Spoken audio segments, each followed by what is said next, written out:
New York, big city of dreams. I'm coming straight out. New York, big city of dreams. NYC.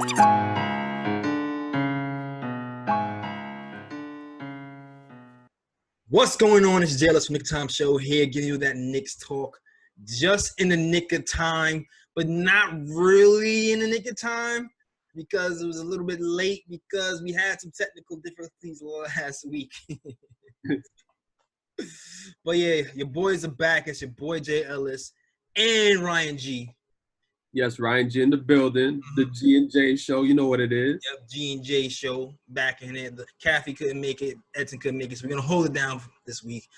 To let you guys know what happened, we recorded a whole episode last week at 2 in the morning.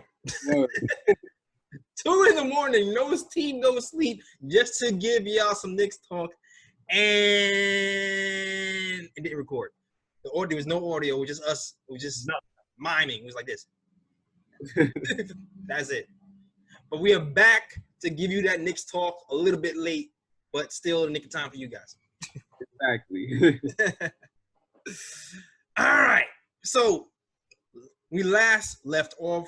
We was trying to get into the power forward talk. It's been rumored that the Knicks are looking for a stretch four. Now, we know that Randall is here. We know Bobby Portis is here. There's been news that Bobby Portis is likely not to be here. So you feel like he will be moved, even though he was heating up towards the end of the season. Mm-hmm. But he likely will be moved. And I will say this, and I said this in the last episode that never came out. It does not matter who the Knicks get. If Julius Randle is still the starting power forward, or if he's not coming off, or if he's not coming off the bench, it doesn't matter because the whole point of bringing a stretch four into the New York Knicks is to give RJ some room. Yep. Correct? Am I right? Am I right? You're right. So I mean, hopefully the Knicks have the balls to kind of do the right thing. I don't know if you guys can hear the fireworks going off. It's like July right now in June. For real, it's been going off like a month, like nonstop. Yeah. Hopefully the sound isn't too bad for you guys. You just gonna have to deal. Just One of those days, man. It's one of those days. Welcome to Brooklyn. We're gonna keep this. It's time for power forwards, man. Let's get into it. Yes, sir. All right, yo. So first power forward on the list I want to get into is Davis Bertans of the Washington Wizards. First started off with the Spurs, did pretty well there. Average 6.2 points, 2.3 rebounds, and 1.1 assists a game in 16 minutes. You want to say something, Ryan? I feel like you want to jump in. Yeah, man. You know, I just want to point out that Davis Bertans, every year he's been in the NBA, he has improved every season, so that's a positive sign right there. Mm-hmm. He's entering his prime right now, 27 years old. The season with the Wizards, he averaged 15.4 points a game. Right. Around 1.7 assists, which is also a career high. He 42.4% from three and 42.4% overall in 29 minutes per game. And to, you know, give a bit more, you know, insight on the Wizards' roster situation, it seems like there might be a chance that Bertans goes because clearly the Wizards are in a rebuild mode right now, even though Bradley Beal and John Wall is still then you hear rumors about, right. you know, probably trading either one of them, which more than likely is going to probably be Wall if he shows any type of health when he comes back. Exactly. Yeah, so if you look at the Wizards roster right now, the Wizards do have some stretch fours on their roster. They have Hachimura, which is the rookie that they just drafted. Correct. They also have Davis Bertans' international teammate. Mm-hmm. I don't want to pronounce his name. I'm gonna try though. Okay. Paseknis. He's also a rookie, center, 7'1". He can also stretch the floor. and he can also shoot the three. So there's two guys right there who are younger than Bertans that the Wizards currently have that could fill in that stretch four role. Right. So I feel like if a team offers Bertans enough money, there's probably a good chance that a team can steal Bertans from the Wizards. Exactly, because at this point, the way that Bertans is shooting right now, he's shooting off the course. Not even kind of. He's shooting off the charts. 80% of his shots right now from three. He's hitting 42% of that. 8.7 attempts per game. It's kind of ridiculous. And even the way he's shooting it from 20 feet beyond the three-point line. He's shooting it off the dribble. He's shooting it on the move. He's shooting it in the corner. He's shooting from the top of the key. He is shooting it everywhere and at a high volume. So when you think about your prototypical stretch four, that is the guy you want on your team. I know no one on the Wizards is doing it at that rate, at that clip. But he definitely is. And the defense isn't really there. I'm not going to lie to you. It's not there. But not really. This is one of those guys where the shooting is so good that you can take the hit on the defensive end, especially if you have someone like Mitchell Robinson who hopefully takes the next step and can cover his ass. And that's why I feel comfortable with bringing in a guy like Bertans, because as long as we have somebody like Mitch who's going to, who can, guard the paint and make sure that, if there's any, drivers into the lane, he can reject them, and take and stop them from, scoring the basket. I feel like that will, allow the Knicks to bring in a guy like Bertans, where it's like, yeah, he might not be great defensively, but he can still get you buckets and he's going to still help you on the offensive end. Exactly. And even doing a little bit of research too, the Spurs even saw some even more potential in him. They feel like there was some pick and roll potential with him at the four as well. I know it wasn't really utilized with the Wizards, and, they don't, rightfully so, but who knows what his role will be depending on what coach we have. Maybe if we have a developmental guy who wants to explore with that, like a Kenny Atkinson or whatever, then maybe we might see another wrinkle in this game. Who knows? Yeah. As far as shooting power forwards go, Bertans is definitely at the top of the list. Very likely he can be on the move. It's interesting to watch the Wizards fans' reaction. They seem to feel like it might be a little bit too expensive to keep him at around probably 15 to 20 mil is probably what he'll command. Probably, yeah. Wizards fans, what I've seen on like Reddit and stuff, they feel like it might be a little bit too expensive. And they want to find somebody who's good on both ends, of course. For the Knicks, I think he might be a good fit, and I would definitely welcome him on the team, especially if somehow, some way, Julius Randle either ends up on the bench or moves somehow. And also, I would definitely accept Bertans on the team, especially if the Knicks bring in Atkinson, because because if you have Atkinson's offense and you put in a guy like Bertans, it's gonna work out tremendously. Listen. I mean, if we have Atkinson, well, shoot, maybe Mitch can shoot some threes. He's been shooting it in the summer. Like Atkinson had Lopez shooting threes before Lopez was known for shooting threes. Exactly. He was in the paint. All of a sudden, he's on the Bucks, letting them fly. So he might be the guy to encourage Mitch to step outside the three-point line and shoot it. Yes. You never know. We'll get to that Kenny Atkinson news later. But, yeah. Next on the power forward list for the New York Knicks, our guy Christian Wood. Shout out to the Popo. If you hear the sirens in the background, shout out to you. We in Brooklyn, so you know how it is. About to regulate on the firework people. They're about to regulate. Exactly. Shut down those fireworks, please. If you're gonna make noise, shut down the fireworks. Thank you, Popo. All right. So, Christian Wood is someone a lot of Knicks fans really want. Guy who's been cut like 4 or 5 times.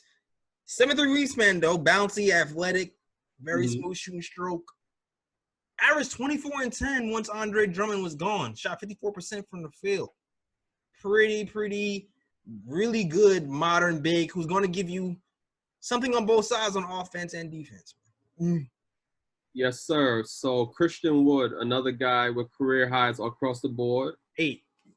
13.1 points per game this season. Okay. He's also averaging 6.3 rebounds per game. Mm-hmm. He's also shooting 38.6% from three. Woo. I think this is what's most impressive. Overall, field goal percentage is 56.7%. So that tells me that he takes high quality shots, which is a big positive. Absolutely. And But the thing with Wood now is that when you look at the Pistons roster, it seems like there's a need for a stretch four because you have Blake Griffin. I really don't know what the Pistons are going to do with Blake Griffin. That remains to be seen. And they have John Henson, but John Henson's he's not really a stretch four. You know, he's like your typical big almost. Right. Yeah, and then you have Thon Maker again. Thon Maker can be that stretch four. Can be. I like him. Potential. Yeah, he has the ability, but again, like he's inconsistent. Like there's no, so it's like he has the potential, but you don't know where he's going to be within the next few years. So I mean, when you look at all those things, it's like, you know, if I was the Pistons, like I would try to keep Christian Wood, especially if he's showing me that he can, you know, put up 24 and 10, even though it's a small sample size. But if he's showing that he can put in 24 and 10 consistently, like that's a guy I'm trying to keep. Yeah, absolutely. And to think about, like, to really talk about it too, he's a guy, right, that he is a prototypical big. He did average 24 and 10, but the Pistons moved these players with the big contracts to free up space to kind of get that youth movement going. So you have to think that they're willing to put up the money to get Christian Wood. So for the Knicks to get Christian, I think it's going to take, my guess would be minimum 18. Nah, Knicks going to have to really overpay. That's the only way Knicks going to take him away from the Pistons. Right, because the Pistons are going to have to match.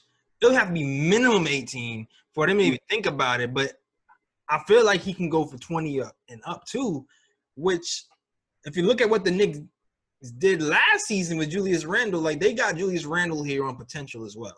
You know what I mean? Julius Randle ended up averaging 19 and 10. Although it seemed empty to a lot of Knicks fans. Yeah.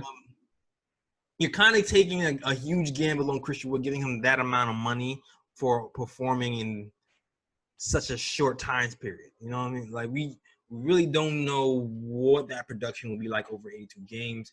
We would really be gambling, kind of like it's almost like what Steve Mills did for Tim Hardaway Jr. Mm-hmm. When Tim Hardaway, he seemed like his numbers were coming up.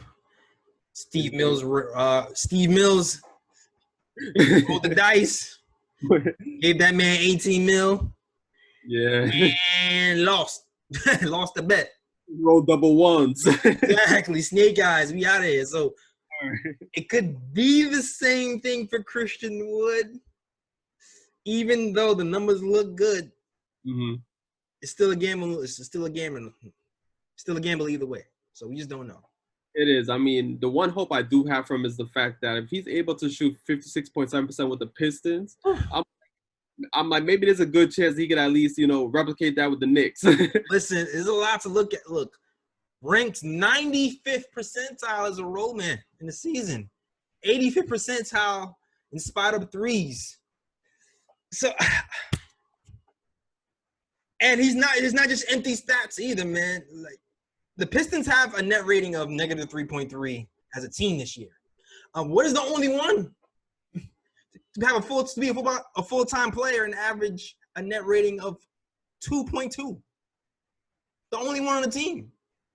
So he's not even putting up just empty stats. He's actually impacting the team. So when you put all that together, you start to like, dang, maybe I should do a Steve Mills. I don't know.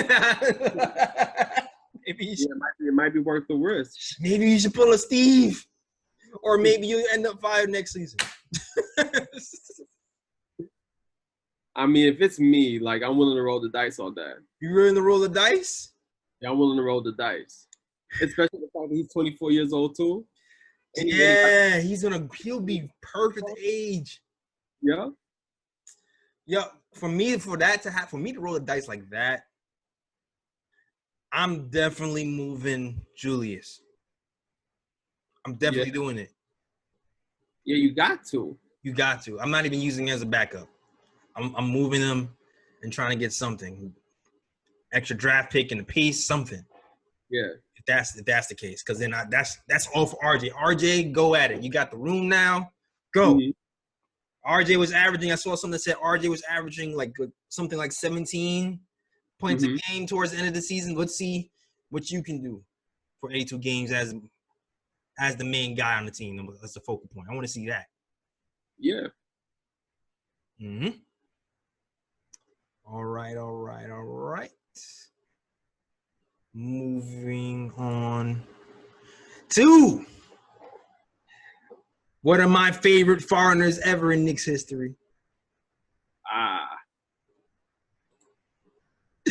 My guy, Danilo Gallinari.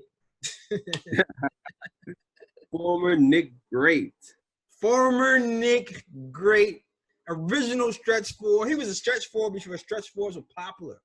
Exactly. Now everybody want one Danilo. You realize he was the first Danilo. Everybody's come. All these stretch fours are cutting off or cloth a branch off the Danilo Gallinari tree. Yes, sir. I said it. But yeah. Oh, go ahead. My bad. It's cool. Danilo Gallinari. So for this season with the Clippers, he averaged near a career high 19.2 points per game. Come on. Almost 20 a game. He's grabbing 5.5 rebounds a game. Get it? 2.5 assists. He's shooting 40.9% from three-point range and 43.9% from field goal range in 30.7 minutes a game. And I think this is another positive. He played 55 games this past season and started 55. So the main thing with Gallinari is his health. If he's healthy, he's definitely a good player on any roster. Absolutely. That's definitely the main thing with Danilo. He's been battling injuries, I feel like every season since he's got into the league, right? When you look at the games, last year, 55 games, dope. You started to see the ascension when he was with the Clippers. He averaged 19.8 in the Clippers uniform as well. And that season, he played 68 games. Yeah. Keep in mind, the season is short, so that 55 could have been longer, right? Before that, only played 21 games. There's been a few games where he had 14 games, 43 games. Like, listen, to get Danilo here would be great because he's a legit scorer, but it is a little bit of a risk. Because how much is he making right now? I think he's making around, $20,000? Let me see. I got his contract information right here. He's making almost $23 million this season. Right, he's making over $23 million this season. But he's a legit scorer. And we will have competition for him because the Miami Heat was actually looking to trade for Danilo Gallinari last season. So they would definitely be on his radar, I would think. The thing is, will OKC be willing to part with him? He has kind of talked about his willingness to stay there, but you would have to think that Gallinari's future is tied to Chris Paul's future. Yeah, it probably is because, you have to look at it this way. Because right now with the Thunder, like, when they traded away Westbrook and Paul George, you had it in mind that, the Thunder's probably rebuilding, or a whole young core or whatever the case may be. But they actually decided to keep Chris Paul. And in that case, they, kept up veterans as well and, and just roll with it. The Thunder ended up doing well. So now it just remains to be seen, like, are the Thunder willing to continue to go in that direction? Right. Be competitive? Exactly. Or are they going to be like, you know what? We have all this draft capital, and we have a bunch of young players as it is. Let's see what we can get for Chris Paul, Gallinari, etc., and just keep on adding to the assets we already have and just set about future. So it remains to be seen. Yeah, exactly. It remains to be seen. Now, I've kind of put Gallinari in the same boat as Bertans because they both get up threes at a very high clip. Gallo doesn't shoot as many threes as Bertans, but still 7 a game and hitting 3. Pretty good. and he also can give you a little bit of a post game, and that's something that we really want next to RJ, to give RJ some room to operate. But I'll definitely welcome Gallo on the team. Stretch four, like everybody else. Underrated defense, pretty good team defender. I've been reading about, how high his defensive IQ is, how much he talks on the defensive end, and that's the kind of veteran presence we will need for a team of young guys, somebody who's going to reinforce the coach's message of talking on the defensive end. So definitely like that. Also, a kind of a weird stat that said that he was pretty good on isolation possessions. As a defender, he only concedes 0.8 points per game on ISOs, which is 67th percentile. I mean, not the best, but not bad. 67th percentile. He's passing better than people thought. I mean, it's gonna probably go up here if he has somebody like Mitch guarding the lane. So I mean, there you go. There you go. All signs point back to Mitch. But I would definitely love Gallinari. Yo, just to hear his name on the loudspeaker with his first game back, yeah. I would go nuts. Ham and cheese, for sure. And I'm copping the jersey. You're gonna okay, all right. I'm a gal. And I'm doing merch. I'm doing Rooster merch. For sure. Oh yeah, you gotta do Gallinari merch. Gotta do Gallo merch. Got to. That's a promise. That is a promise. All right, moving on. We're moving through these stretch fours. Another interesting stretch four to talk about is someone that we're familiar with. One of my favorite signings last year, Marcus Morris, man. He put the dog into these guys. He had Frank Ntilikina wanting to be a dog too. Remember that? Remember when he went to the he went to the meeting. He's like, "Hey guys, I'm a dog too." Marcus Morris' presence was definitely felt in the Knicks locker room. Hit numerous clutch shots, averaged career highs, 19 points a game. Hey man, we got a pick for him, but we always said, hey, we need that pick. But if he's willing to come back, doors open. His door's open. Question is doors still open in the minds of Knicks fans? He did not play well when he went to the Clippers. Definitely not. I mean, his role changed. Go ahead. Oh, no, I was just going to say that the numbers dropped off dramatically, so I'm just going to go. So when I read these stats, I'm going to go from Knicks to Clippers. All right, let's go. Hit the stats, man. So with the Knicks, he averaged a career high 19.6 points per game. All right. When he went to the Clippers, that dipped down to 9.5 points a game. So when he was with the Knicks, he shot a career high 43.9% from three, almost 44%. So he was basically automatic with the Knicks. Fortune. But now when he went to the Clippers, albeit in just 12 games, he shot 28% from three. And if you want to talk about overall field goal percentage, with the Knicks, he shot 44%. With the Clippers, that dipped to 38.6%.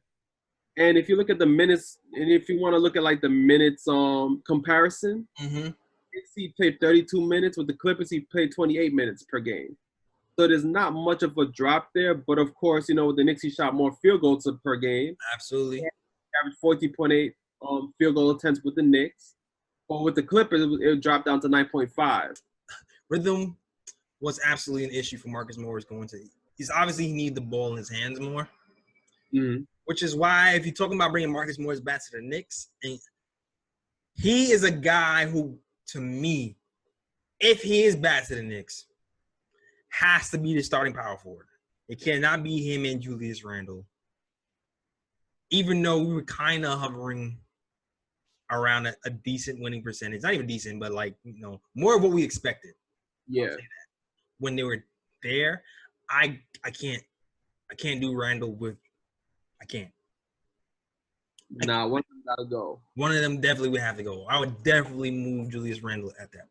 Yeah, and I feel like if we're gonna really go the route of creating more space for RJ, clearly Marcus Morris would be the one. If you have to choose between Randall and Morris, who are you gonna keep?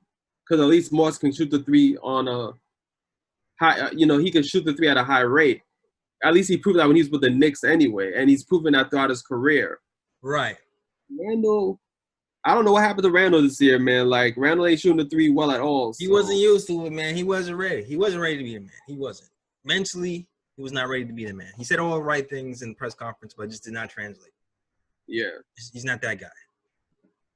He's a guy off the bench to be. But that's been moving on the bench too. I mean, listen, Yeah, definitely check out the article from my guy Fritz, who talks about trading Julius Randle. I think the title is "Trading Spins for Wins." Really, really good title. Very, very you sounded like an MSG commentator there. Shout out to you, Clyde. But yeah, definitely check that out. And I'll say this too as well. I am concerned that if the plan is to give RJ room and to develop RJ with Marcus Morris here, although he's a stretch four, I still feel like that is again taking the ball out of RJ's hands. Because the one thing I see from RJ that might be underdeveloped but has a chance of developing into something is RJ's playmaking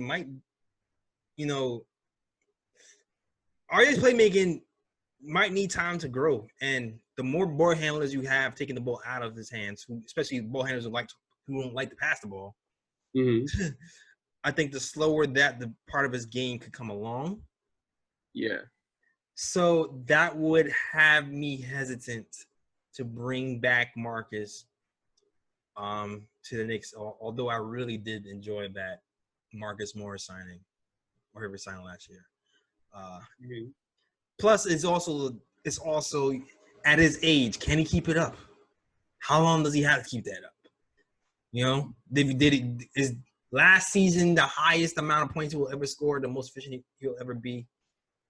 I'll say this, like right now he's 30, so you would think that he probably has a good maybe 2 to 3 years left in his prime.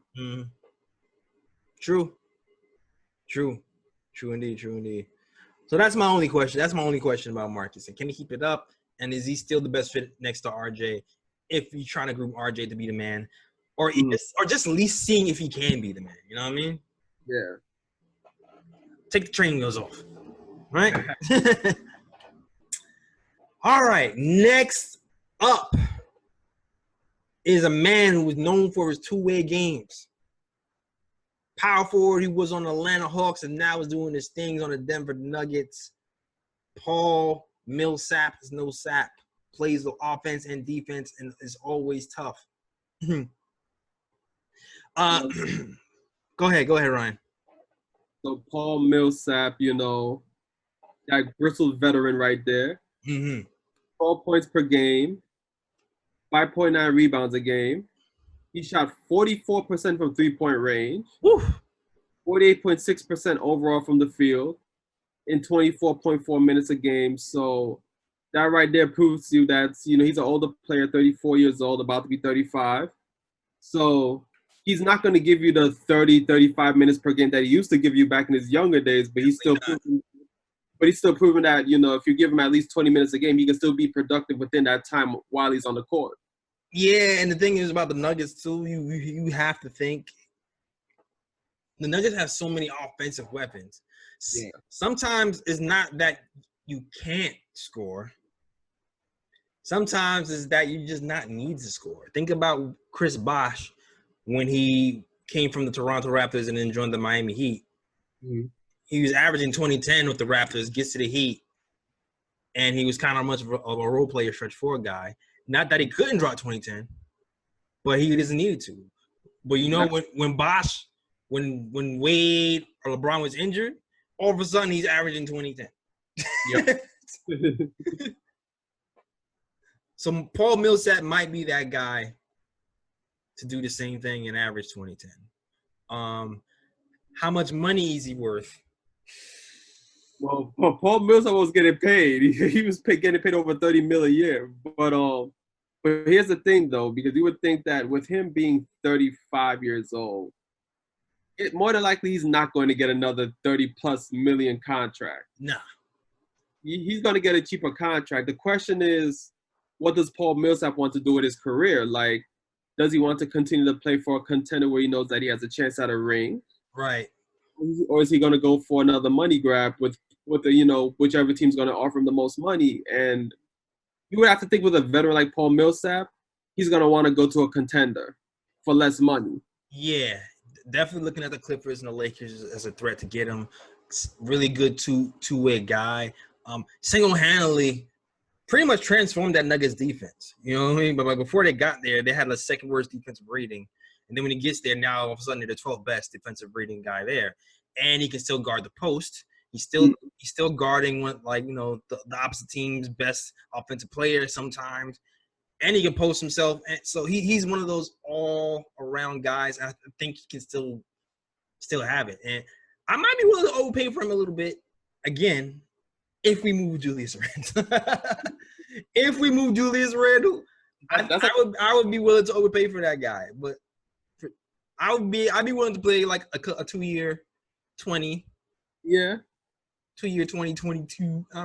He's just that good on both ends. And he's one of – I feel like he's – when you talk about transforming players, like you saw how Chris Paul goes to a team and all of a sudden the team is winning. Yeah. And I feel like he might be one of those guys, but in a power forward version. Mm-hmm. Like maybe he's not going to, win a championship because he's not a point guard, so we still need a point guard to do it. But at least I feel like he'll be able to hold people accountable and just be good for us. And I feel like he might be able to overperform a little bit still. But maybe that's my hopeful thinking. Yeah, I mean, if you watch Millsap, like clearly Millsap can still score, but I mean, when you're on a team with like Jokic and Jamal Murray and guys like that, it's like, do you really need to drop 20 a game? You really don't. Nah. But like you said, he's still old, so that can still bite us in the ass as well. So that can still bite us in the ass as well. Yeah. Wait, there you go. Look, bro, knee. Because he's not, he's not the main focus. He doesn't have to exert as much energy, and I don't know. You don't know. Word. All right. Next. Listen, man, this guy has a history with one of our GMs. Oh, just like Paul Millsap. Paul Millsap has a history with one of our new GMs as well, Walt Perrin. So who knows more? Maybe Walt Perrin could convince Paul Millsap to come on over on a cheap too. I'm trying to build something here. I drafted you, boy. Come over. Exactly. But yeah, Serge Ibaka was a guy in OKC who shoot some threes, give you some blocks. Scott Perry traded from him in Orlando. It worked out too well. It worked out too well, Scott. I'm sorry. That was probably one of your worst trades ever. Trading Victor Oladipo for Serge Ibaka. That's major bro there. But nonetheless, there is a history. Serge Ibaka had a career year this year. Yes, he did. First and foremost, we're gonna call him by his government name, Serge Ibaka. He's not Serge Ibaka anymore. I'm sorry. Oh, okay. Mm-hmm. 16 points a game, career high. All right. Blocks per game have gone down tremendously. Because when he was with OKC, he used to average over 3 a game. Mm-hmm. He averaged over 2. Now it's 0.8 per game. So he has clearly fallen off in that category. Right. 8.3 rebounds a game, which is still pretty good for a big man. He's shooting 39.8% from 3, almost 40%. Okay. And overall, he's shooting 51.8% from the field. So you already know he takes good shots. And 27.5 minutes a game. Not bad. And with him too, like you don't really listen. Toronto has some decisions to make, which is why when you're saying why are we talking about Serge Ibaka as a stretch forward, this is why we're kind of talking about it. Like obviously, you would have to think that Serge Ibaka wants to stay with Toronto. He's been there for a few years. He's found some success. But if it's about the money, there can be some issues because there's a few people who are up for re-up this season. It's Ibaka, Van Fleet. Yes, sir. And Mark Gasol. I could definitely see somebody get in the bag. And you also have to remember Pascal Siakam's extension kicks in next season as well. So there's going to be less money there to sign him also. Exactly. But I wouldn't say he's at the top of the Knicks list. This is in Brooklyn. It's Mike season, I guess. Bear with us, man. Thank you for everybody who's still listening in. I wouldn't say he's a top guy on the list, but he's certainly somebody to look at. I wouldn't super overpay for this guy, 16 points a game, He's modest. But he's just something. He hits the corner three specifically at a very high clip. Something that the Knicks definitely need 3-point shooters. And I like where he's keeping it, hitting it, and he still can play some defense, man. Yeah, he can. So, I mean, I wouldn't completely disregard Serge Ibaka. He's not the top of the list for me. I still have Bertans. I still have Wood. We can steal him. I still have Gallinari. Yes, sir. Those would probably be my guys, even Milsap. Mm-hmm. Because Ibaka, to me, is a guy who can put up points and play defense on a team. But what he showed me in Orlando is he's not a culture changer. He's just a piece. Yeah. Basically. That's why I feel for the Knicks, he's not going to be a great fit because the Knicks are not really a contender yet. Like Knicks need a lot of pieces to really make the team good. I feel like if I'm a GM for a squad that has the pieces already in place and we're just like, we need just like maybe one more piece or two more pieces, then I'd be like, yeah, I'm going to go after Serge Ibaka and bring him in. But in the Knicks situation, I'm like, nah, Knicks need so many pieces. Yeah, man. I don't think Ibaka's a fit right now for how the squad is at the moment. I agree. I definitely agree. So sorry, Serge. I did tinker with the thought for a minute, and after I thought about it, I'm passing. Nah, I think there's better options, better younger options as well. So better younger options. What about better older options? That too. What about, listen, Knicks, we're trying to draft LaMelo Ball, right? But let me ask you a question, Ryan. What's better than $1? $2. What's better than $1 Melo? $2?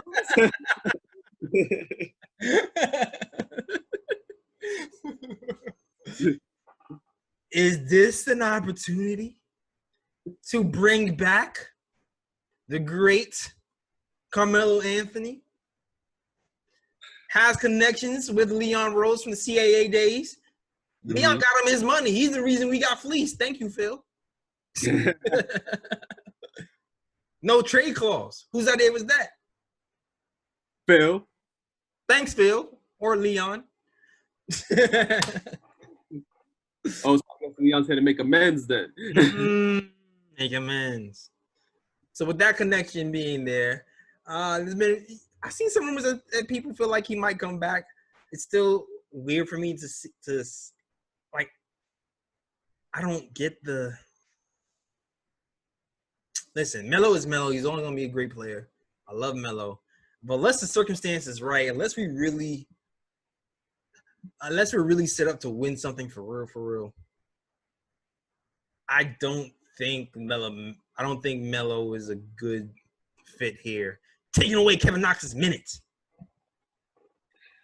Oh, wait, hold up. Don't let me get started on Kevin Knox now. Taking away Kevin Knox's minutes. I know what is happening. Don't let me get started on Kevin Knox. Let Knox, free Knox. For Kevin Knox got one more season to prove himself. One more. If he does not step up to the plate next season, that man has to go. he gotta go. I'm just saying. Right now, take Melo over him. Right now, all right? Obviously, I would take Melo over him. I mean, if I'm trying to win games, if I'm trying to win now, yes. If I'm trying to win now, yes. What I'm trying to do is either A, develop, or B, develop, really. No, I'm just trying to develop. If I'm trying to develop, I don't know if Melo's the guy for developing. This is what I'm saying. Melo's definitely not the guy for the like. That's what I'm saying. The only way I would bring Melo in is if you have the Knicks in a good position to win, or if Melo's ready to go on his farewell tour and be like, okay, I want to retire Nick, then okay, you can come and just chill on the roster. Right. Have your farewell tour. But if it's not one of those two reasons, like, nah, Melo's not a fit. Exactly. We need to be grooming some of these players. And if the player's not in their 20s and pushing them, growing forward with the guys, or younger, or if you're a veteran like Milsap, and I feel like you're going to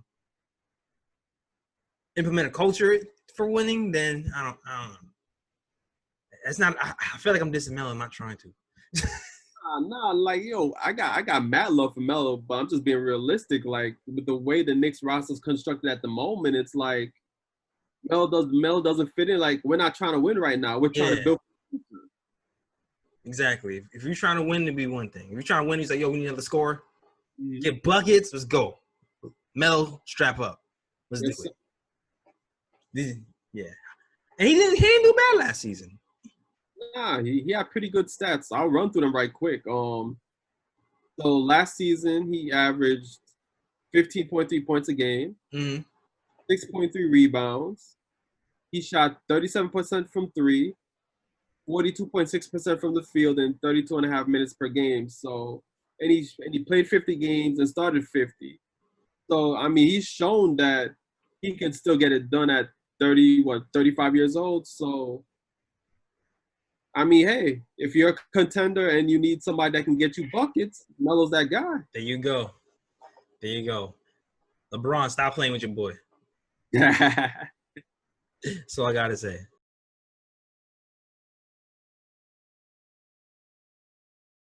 Now it's time for the favorite part of the show.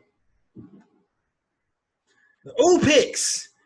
O picks are the best plays of the week, and there's no basketball. So since RJ Barrett's birthday just passed, well, it just passed. We did the last episode that got deleted, and now we're doing the next episode now. But we still never got to publicly wish RJ Barrett happy birthday. So this U pick goes to you. So if you mention RJ Barrett, you gotta mention the infamous Knicks versus Rockets game. Nobody expected us to win. The young guys took over. It was the RJ Frank and Mitch show. Game in the line. RJ just shot an air ball to play before. Knicks are only up by 1 point, 20 seconds left. RJ dribbles the ball. Top of the key. Dribble. Mitchell Robinson comes up, acts like he's about to set a screen, but he does not, which leads RJ to drive hard left, because you know RJ just drives left. That's what he does. Drives left, goes to the hole with PJ Tucker draped over him like a cheap suit, hits him with the little shoulder, whoop, drops PJ Tucker to the floor. RJ hits the layup over one of the best defenders in the NBA and PJ Tucker to seal the win. Oh. Yeah, and just insult to injury, Frank locks up James Harden to super duper seal the win. Frank lamped him. Exactly. So shout out to you, RJ. Yes, big up RJ. Happy birthday, man. Happy birthday. Yeah. Cool. Now, Bruh. the other favorite part of the show is the bruh picks. Bruh. I don't got none. Bruh man from the fifth floor, a.k.a. Ryan. Any bruh picks for us this week, man? as you know, there's no basketball on TV, so it's been pretty dry in the bro department. Mm-hmm. But there's been some bro activity this past. Let's talk about it. KD and Kendrick Perkins. Mm.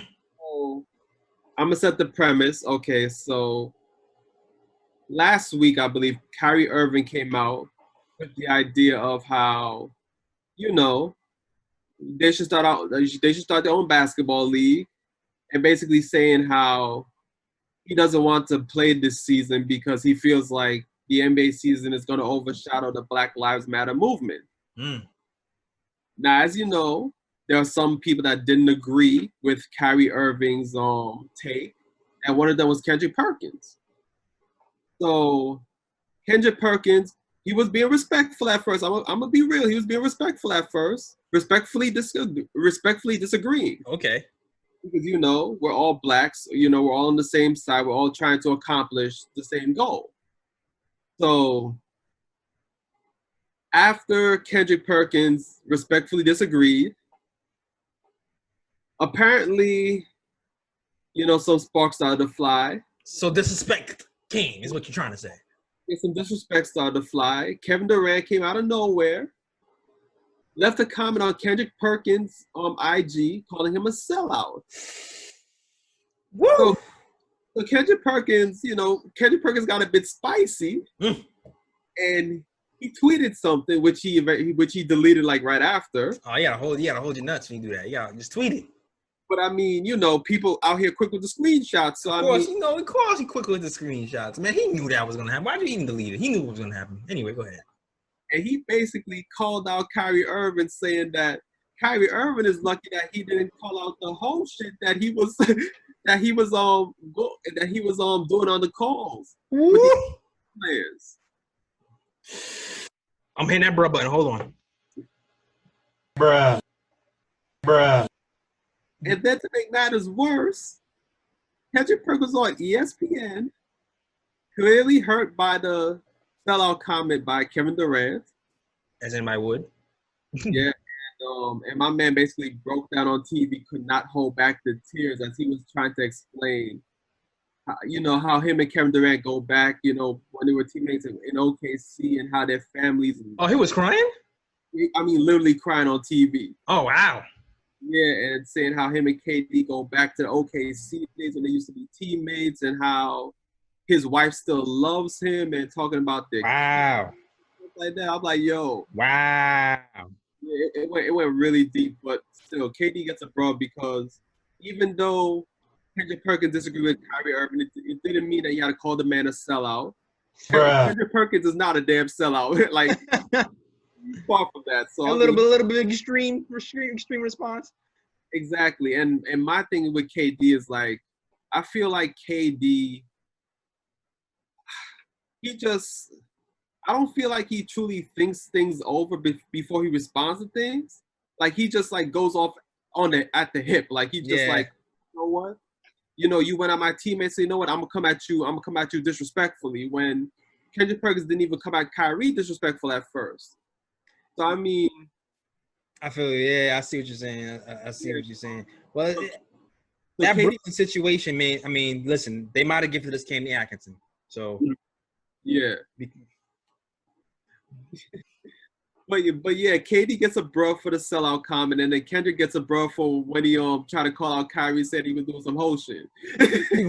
If Kathy was here, Kathy would have said, "You see, see, this is the man's you wanted in the Knicks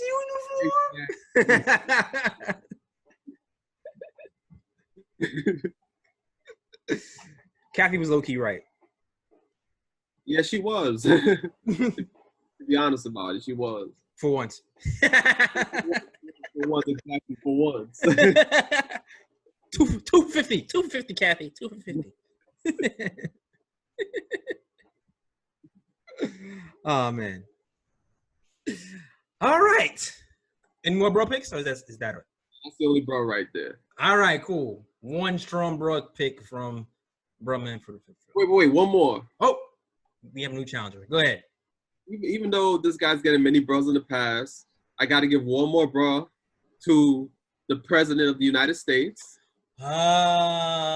This For some comments he's made earlier in the week, acting like as if he put acting like he put Juneteenth on the map, which he clearly did not.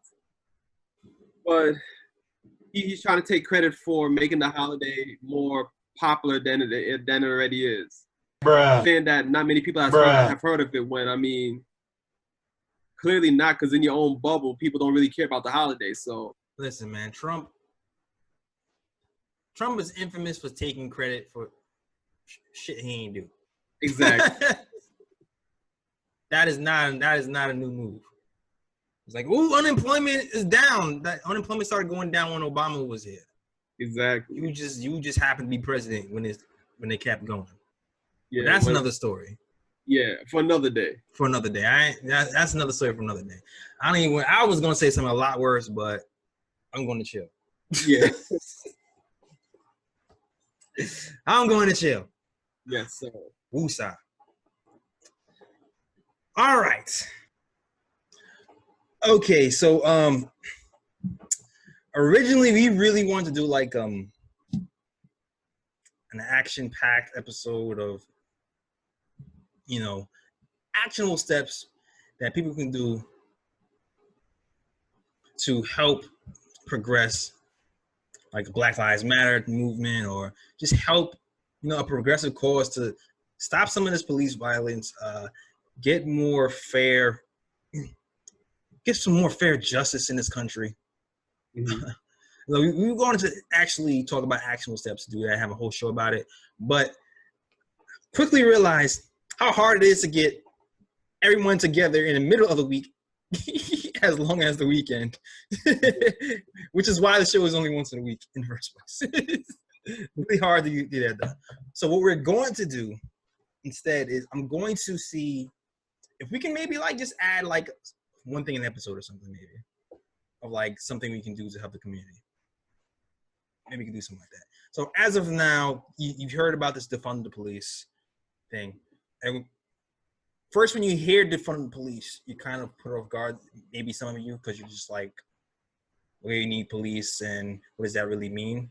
Defund the police does not necessarily mean take every resource out of police's hands and just fire all police. It's more of cutting back the budget of people in the police department. Currently in New York City, there's like, police have a $6 billion budget.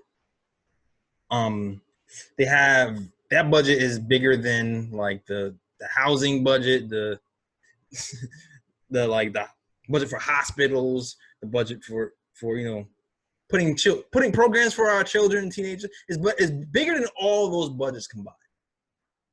And if you think about it, really, crime doesn't necessarily go down when there's more police involved. Like, look at The Wire. look at The Wire when they talk about the war on drugs. And in the beginning, they even talk about the war not being winnable. And because there's just police presence, like, really crime, there's no such thing as black and black crime. We'll start there.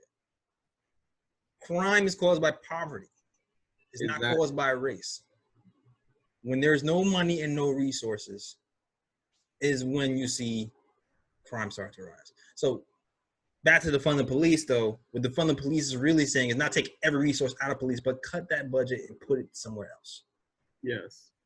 Like, recently we had a COVID outbreak in Brooklyn.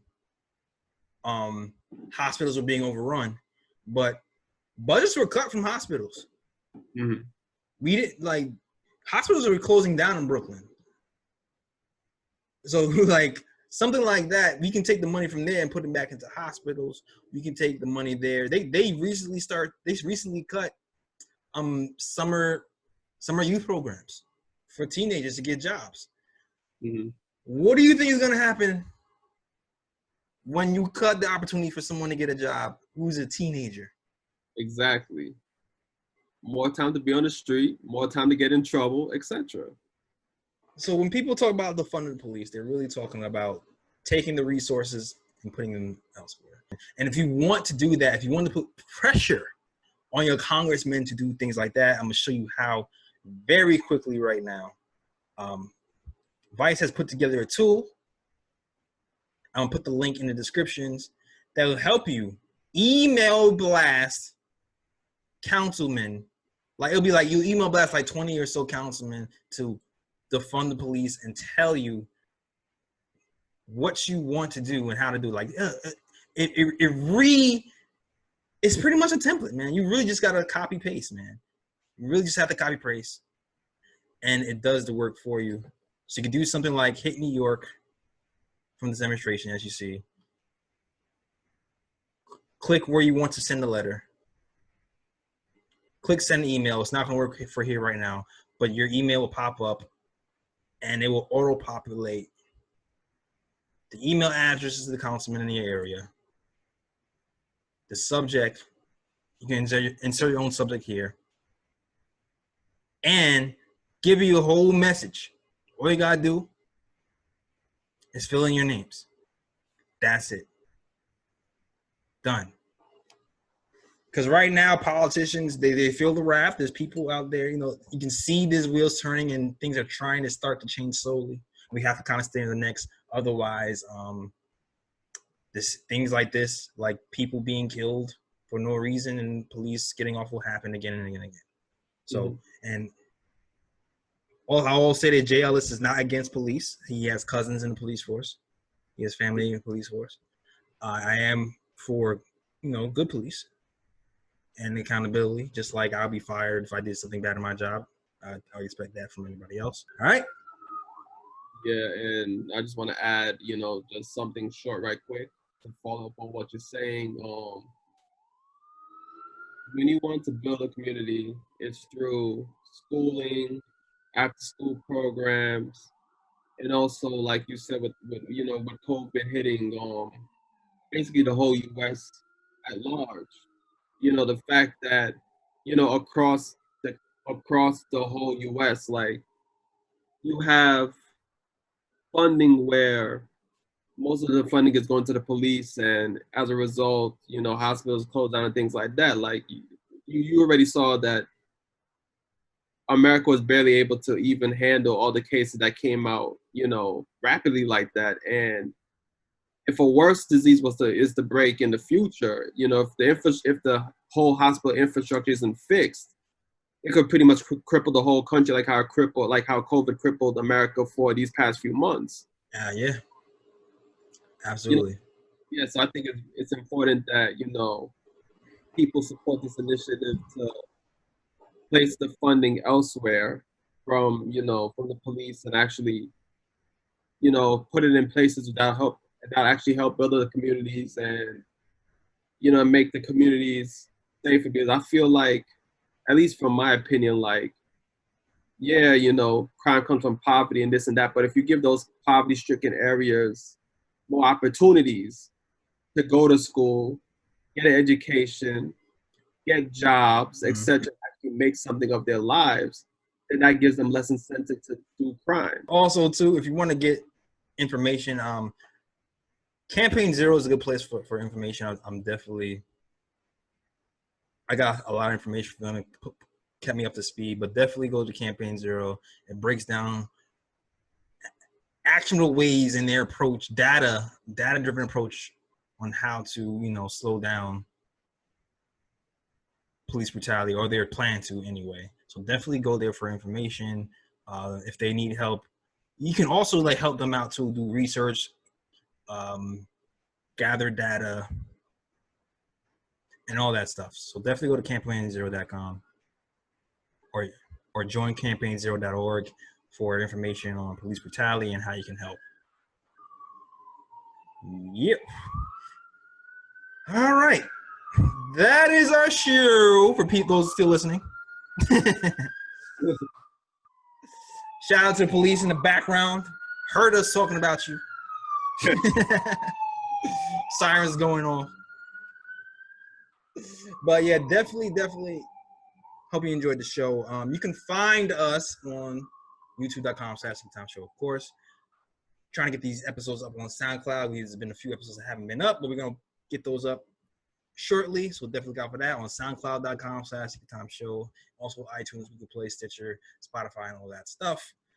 Definitely check out our website, man. definitely check out the website. Hold up. I'm going to go to the website right now and give you a screenshot of that. Definitely head to thenickoftimeshow.com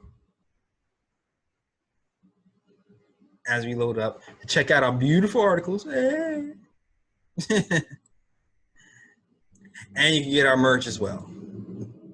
So definitely check that out. All right? For the people. All right, man. Where can they find you, Ryan? You can find me at Serge is chilling. Serge is chilling. That is SIRG is CHILLIN. All right, and you can find me at J.Ellis Draw Stings. That's JELLIS Draw Stings. If you want to contact me, sometimes I post some stuff before they happen. Sometimes I post merch that's going to drop before it even drops anywhere else on my page. So definitely check my page if you want to follow me. That is all. We are out of here. New York, big city of dreams. I'm coming straight out.